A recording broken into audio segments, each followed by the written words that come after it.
আড্ডা দিতে দিতে 14,000 15,000 টাকার একটা মাত্র মোবাইল টিপতে টিপতে কয়টা বন্ধুদের আড্ডা দিতে দিতে এক ওয়াক্ত নামাজ পড়তে পারলা না।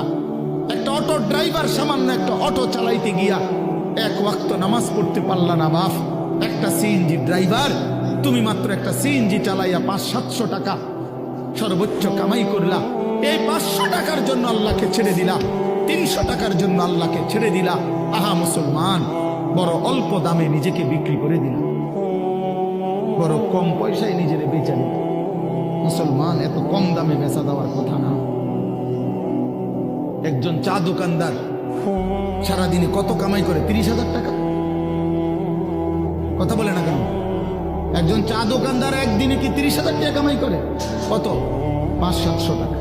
তো 500-700 টাকার কারণে নাফরমান এক ওয়াক্ত নামাজ পড়লা না? বলে